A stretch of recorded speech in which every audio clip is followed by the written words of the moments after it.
আরে জামাই বাবাজি যে এদিন মেঘ না চাইতে বৃষ্টি। ওই বাজার ব্যাগটা দে, বাজারে যাই। বাজার খাইতে আইনা আব্বা আপনার মাইয়ার ফেরত দিতেছি। বাবাজি এটা কি কইতেছো? আমার মায়ের ফেরত দিবা মানে? কারো ঘরের বউ কি ফেরত দিন যায়? বউ কি আলু না পটল? আলু পটল যদি খারাপ হয় তাহলে মাইছে বেরোতে যায়। কি জিনিস গো সাজিয়েছেন আপনি আমারে? হ্যাঁ, সবসময় খালি নীতি নীতি নীতি, সত্য সত্য সত্য। এই নীতির যন্ত্রণায়, সত্যের যন্ত্রণায় আমি আর বাঁচতাছি না। সদা সত্য কথা বলবা। আমি কি বউ বিয়া করছি না বই বিয়া করছি? আদর্শ বিয়া করছি আমি।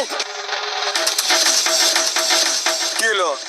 আপনি আমার কথার অ্যান্সার না দিয়া একটা ম্যারাথন নিঃশ্বাস ফেলাইলেন।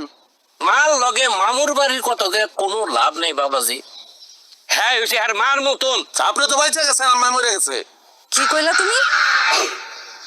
ওর বিষয়ে আমি সবকিছু জানি বাবা। তো যাই না শুই না, এরকম একটা মাইয়া আপনি আমার কাছে কেন বিয়া দিলেন? কি ক্ষতি করছিলাম আপনার আমি?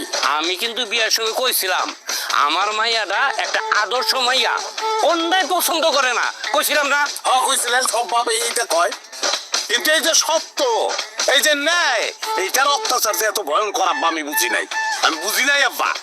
ছিনতাইকারী ধরলে আমি যদি ছিনতাইকারীরে বলি যে টাকা পয়সা আমার লগে নাই, হ্যাঁ আমি কমু আছে সব লয়ে যাও, মানুষের ধার চাইতে এলে তার আমি বলতে পারবো না যে আমার কাছে টাকা নেই, দিতে পারবো না। ঘরে যা আছে সব তারে দিয়ে দিতেইব।